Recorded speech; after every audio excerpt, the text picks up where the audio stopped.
we're back on Not the Onion. Just gonna react to some of these articles. I actually saw somebody link this to me on, I think it was Twitter or it was a DM. I didn't read it or watch it because I wanted to react to it on video. But here we go. Rhode Island City Councilman busted with crack cocaine pipe in hand, police in video say. Do we have the video?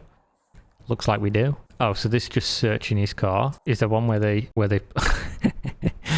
So yeah, this dude's clearly zonked. He's not having a good time. So I just looked up where it was linked to me originally so I could find this video, because I saw this still of the dude just laid out and knew there had to be a video of it. So here we go. I've got the video. Video shows City Councilman Matthew Riley passed out cold in his car Monday afternoon. After a few shakes from police, he jolts awake. You were literally choking in your sleep. Somebody flagged me down about it. Oh, I have sleep apnea. I'm sorry. Got sleep apnea, mate. Was that before or after the crack cocaine? And then you have a crack pipe in your hands. Can't really get away with that one. The audacity to lie. The audacity to lie to somebody who you know is recording you with a camera when you know you were just asleep in a car with a crack pipe in your hand. The audacity to just be like, no, mate, I've got sleep apnea, Anna. Fucking amazing. Absolutely amazing. Oh, so he has resigned. I hereby submit my resignation as the Ward 6 City Council person, effective immediately. Riley's one-sentence letter read. Yeah, this is where you fall off the face of the earth and just go into hiding, because you're never getting over this one. I want to know what he said to that, though. What did he say after he said, mate, you had a crack pipe in your hand? Oh, did I? Oh, it wasn't mine. Someone must have put it there while I was asleep. Riley asks if he's going to be arrested, and the officer continues to question him. Are there any other drugs in your car? The officer asks. No, nothing, Riley responds. It was an apparent lie. According to police reports, officers said they found crack laced with fentanyl, along with other drug paraphernalia while searching his car. It was a relapse, Riley said. Just went through a really bad divorce recently. That sucks. Drug addiction's no joke, especially if it's to real hard drugs like this. But you want to count yourself lucky, mate, that it was found, because you don't want to be ingesting fentanyl, mate. You really don't. But there we go. That's what happens when you, I guess, fall asleep after smoking your crack pipe. German surgeon fired after getting hospital cleaner to assist amputation. This has got to have been like an emergency, right? And there was no one else around, and this guy was just mopping outside, and he was like, I need you to help me right now. It can't just be, you know, they're in the fucking break room or whatever, and he's like, you want to come help me, you know, amputate on somebody? Officials at a hospital in Western Germany have expressed regret after it emerged that one of their surgeons got a cleaner to assist in a toe amputation. I mean, to be fair, you know, I'm not going to make excuses for him, but at least it was like the smallest amputation. It wasn't like an arm. It wasn't a leg. It was a toe, right? I could probably amputate a toe. I'm not saying I'd want to, or that, you know, I'm medically allowed to. I'm just saying, right, it's not the biggest body part. It's not the biggest risk. I still do want to know why he did it. So public broadcaster SWR reported Friday that the incident at the Mainz University Hospital, which happened in 2020, didn't result in any complications to the patient, but the doctor has since been fired. Yeah, deserved. Yeah, deserved. Hospital chief executive Norbert, not going to say your name, said the surgeon wrongly decided to go ahead with a routine procedure, even though no qualified assistant was available. So he did have a reason. There was no assistant. Was it an emergency toe removal though? Or was it just like, I want to play golf on Thursday, but it's Tuesday now and I don't want to come back in on Thursday when we've got an assistant, so I'll just go and get the janitor to come in and he can help me. When the patient, who had received local anesthetic, became restless, the doctor asked a nearby cleaner to hold the man's leg and pass surgical instruments, according to local daily Mainzer Allgemeine Zeitung. The paper reported that the cleaner had no medical experience. Yeah, expected. The incident came to light after a hospital manager spotted the cleaner, bloody gauze pads in hand, in the operating theatre, it reported. This should never have happened, German news agency DPA quoted him as saying. Yeah. But I mean, who's prepping somebody for surgery and giving them the anaesthetic when there's no assistant available. That just seems like an all-around fuck-up. It seems like a rush job, which sucks that that's something that exists in medicine, that you can go to like a hospital and you think, oh yeah, I'm going to be professionally treated here, everything's going to be above board, they really care about me, but then you find out that your surgeon has just called the fucking janitor in to come and hold you down while he cuts off your toe. I'd be suing, mate. Lawsuits for like medical stuff like this, or lawsuits in general, aren't as common in Europe as it is in America. America seems to love suing people. But this is firmly like, I'm suing 100% of the time. Girl puts on 5.5 kilograms of clothing to escape airport baggage fee, gets slapped with fine. Yeah, you're not allowed to do this, are you? I did see like 2 airline related to, big people articles yesterday for whatever reason. Apparently I'm just collecting them. One of them was a woman getting upset because the airline weighed her while she was like, the conveyor belt thing that you put your luggage on before you board a plane and they weigh it. She was stood on that. I don't know if you're allowed to do that as an airline. I don't know what the fuck the thing was. I just saw the image in the headline. Probably a little bit unreasonable. But then I also did see one where some woman on TikTok was complaining about airplanes discriminating against her and other people of her size because the walkways on planes are too small, they're too narrow. Let me see if I can find it. So here you go. This is the video that I saw. Honest, and this was her TikTok. Honestly, it's discrimination that they can't build wider aisles in airplanes 2023. Obviously, this is a problem. Because it doesn't appear that she's sitting in business class. This is business. It seems like she's going through to economy, which I'm just saying. I'm like 6 foot. I'm not a massive person. Business is like comfortable, but you can tell that if you were like probably twice my width in business, it'd still be uncomfortable. But in economy, sitting next to other people, that's not going to be comfortable for you or anybody in there. I don't think it's discrimination, because realistically, we all know, obviously, that anything that an airline does is for profit. And the reason that the cabins are like this is so that they can fit enough seats in there to get the maximum amount of money from people. So if they had a bigger walkway to accommodate people like yourself, that would result in less seats, which would result in the airline charging other people more money.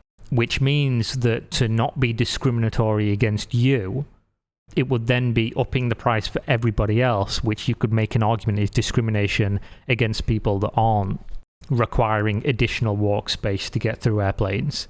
I mean, even if you're not huge, the fucking walkways in airplanes aren't big, let's be realistic, especially in these like pod configurations in business. It's not a very... You definitely can't walk 2 people side by side, and if you've even got like a carry-on luggage, it's a bit of a ball ache even moving it between the aisles. But this is not discrimination. It's firmly not discrimination. So nearly collapsing with laughter at her own antics, a teenager named Adriana Ocampo began putting on most of the clothes in her suitcase before boarding her flight from Melbourne to Adelaide, Australia. Of course, it's an Australian story. Reason, her suitcase weight was over the limit and she wanted to escape paying the excess baggage fee. By the time she was done, Ocampo looked quite indescribable, a slim girl inflated to the size of a balloon, and the airline didn't fall for her trick. She was made to pay Australian $65 as a fine. Not actually a bad fine, to be honest. The friend she was travelling with also had excess baggage problems and tried the same put on everything hack, but in vain. Unfortunately for the girls, there was no time to take these clothes off before boarding, so they had to sit on the flight wearing everything. Get fucking wrecked. That's what you get for trying to game the system, man. That's what you get. So this was one that just popped up as well, but I had to search for an alternate source because the website didn't work. Man electrocuted with ping pong ball up butt during botched masturbation. The official headline was masturbation with sex toy kills man, gets electrocuted with ping pong ball up his butt while jerking off in Czech Republic. New sentence there for you. How the fuck does this happen? A man has died. And there's no way to put this delicately, with a ping pong ball up his bum after electrocuting himself during a self-pleasuring session gone horribly awry. Maybe it's just me, guys, but I'm boring. I'm boring. If I just want to, knock one off real quick, I'm not electrocuting myself. I'm not choking myself. I'm not, despite what some of my old video sponsors. I'm not going to finish that sentence. The shocking incident is detailed in the journal Legal Medicine by doctors from the University Hospital Hradik Kralov. I'm pronouncing that wrong, I know it. There's too many things above letters here for me to know how to pronounce that. Where the autopsy was performed. The 30-year-old Czech Republic man was trying to simultaneously satisfy multiple atypical fetishes, a practice known as autoerotic paraphilia. His unorthodox self-stimulation method involved body wrapping, cross-dressing, anal masochism, self-fetishism, and lower abdomen stimulation with an electric mechanical massage device.